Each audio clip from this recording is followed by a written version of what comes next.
Hello everyone, my name is Auro and in this video I will talk about a quick new marketing action that can also potentially get your game funded. I am specifically talking about the Rising Tide Challenge by Blue Ocean Games. This video is sponsored by Blue Ocean Games, but I'll add to that before I was offered any sponsorships, I actually took part in the first ever Rising Tide Challenge earlier this year with my game Roguebound Pirates.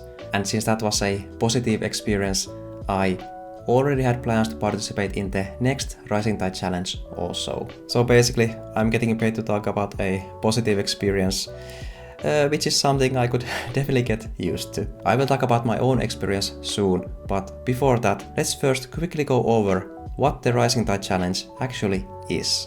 The Rising Tide Challenge is a competition where developers can submit trailers of the games they're working on. People can then vote on those game submissions and see which games come out on top. The top winners, some which are chosen by the public vote and some by judges, will get a chance to pitch their game for up to $300,000 of funding, and there are also some cash prizes. This is a completely new thing in 2025 and it is specifically meant for upcoming indie games. When you participate in the challenge, you only need to submit 2 short video clips in addition to some basic details about the game. The submission process is very simple. You just create an account, input some basic details about the game, then you upload the video clips and that's that. The submissions for the current challenge opened at the beginning of August and the deadline for submitting is on September 22nd of this year. After that, the competition moves on to the public voting phase. They have this cool voting system that puts 2 games against each other, and then out of those 2, the user has to pick which game they like the best. From what I heard, the system also gives more weight to those with a verified Steam account, which is nice to support the goal of getting opinions from actual Steam players. And after public voting, we have the public announcement of winners. The actual dates for these milestones are still undecided as of recording this video, but it does say that the challenge would end on October, so it is very likely that in October the winners will be announced. This year, as a new thing, they actually have 2 tracks for submissions. The first track is idea only, so if you don't have anything concrete yet and just have a great idea in your head, you can actually submit to the challenge also. The idea track is meant for people who don't really want to develop the game themselves, but still the idea is so good that you cannot leave it to waste. Do keep in mind though that for the idea you also need to submit 2 videos. Maybe you can make a paper prototype or just manually move some 3D objects in Unity or whatever, just as long you can somehow simulate the gameplay in the videos. Then the second track, which I personally would consider like the main track, is the in development track. So this track is for indie games that are still in development. If you already have a trailer for your upcoming game, you can likely use that for a really easy and quick submission. Okay, so great, 2 tracks, but let's move on to the part that everyone is most interested in, and that is the prizes. For the idea only track, there will be 1 winner from the public vote. In addition, the judges have the option to pick additional winners. They will pick at least 1 additional winner, but there is no top cap, so they might even pick 10, 20, whatever number of winners if the ideas seem good enough. The winners of this track will get $1,000.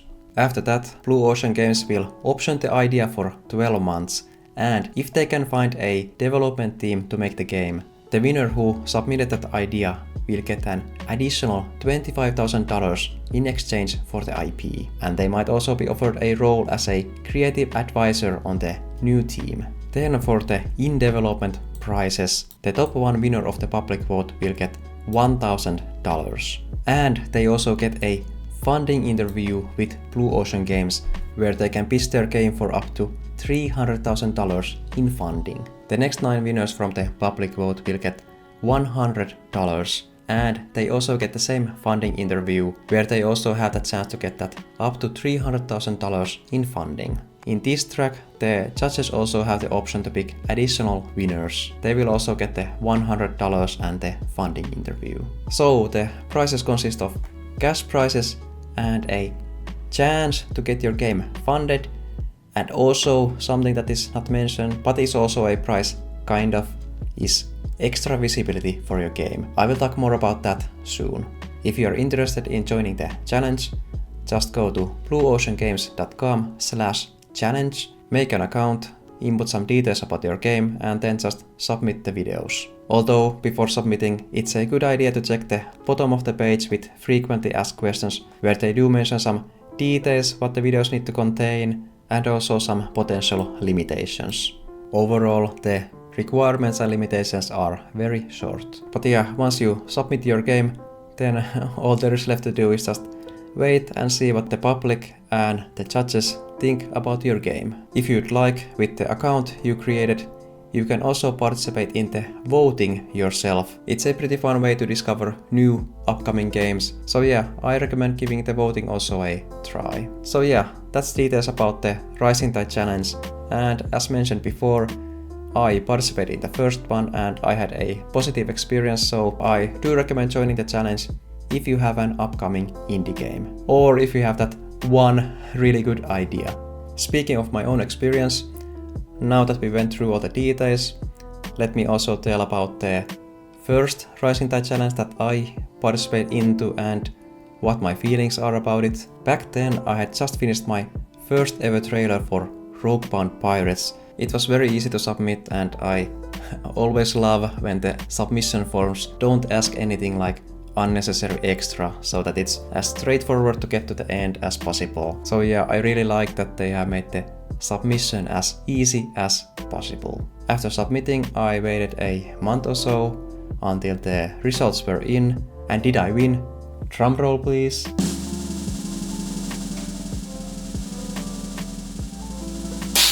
No, but it was still a cool experience, and I did get the 100th place, which is a very nice round number and in the top 10%, so yeah, I don't really feel too bad about it. I didn't get the cash prizes, I didn't get the funding, but I did gain some extra visibility for my game. The private YouTube video I used with the competition got 598 views.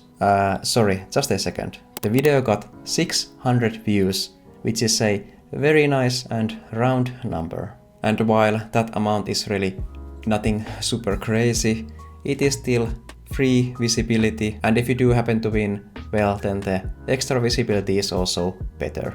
And speaking of winners, they have a site of the first challenge which showcases all the winning games. The number one winner was Alterspective, which I mean, yeah, looks a very nice game, and I'm not surprised it won the competition. Then the 9 following winners are also listed here, and you can just click the game and you can look at the trailer. As with other competitions, it's nice to look at the winners and see if there's something that I could gain inspiration from, and kind of also get an idea what kind of games the people, the players, seem to like the most. Then there are also the judges picks, which has 10 games in here, so yeah, quite a few extra games also got picked as winners. So yeah, all these games on this page got some cash prizes and also got to pitch their game for potential funding. And from what I read, 6 games out of this first competition got actual funding offers. There is always the potential extra benefit of being contacted by a publisher or an investor who discovered your game in the competition. But yeah, while I personally didn't win, as mentioned, it was a positive experience, so I am planning on participating again in this second ongoing challenge. Again, if you're interested in the Rising Tide Challenge, you can participate by going to blueoceangames.com/challenge. At least personally, to me, it seems like a great opportunity to get extra visibility and also a chance to get funded. They also have a Discord community you can join, where you can get direct access to the 2 funding partners. They are active over there and happy to answer any questions you might have. Let me know in the comments if you participate in the first one or if you have plans to participate in this second one. In that case, maybe even our games will be put against each other and clash over there, so yeah, in that case, may the better game prevail. But hey, that's everything I have for this video, so thank you for watching and thanks again to Blue Ocean Games for sponsoring this video. Alright, I will see you in the next video.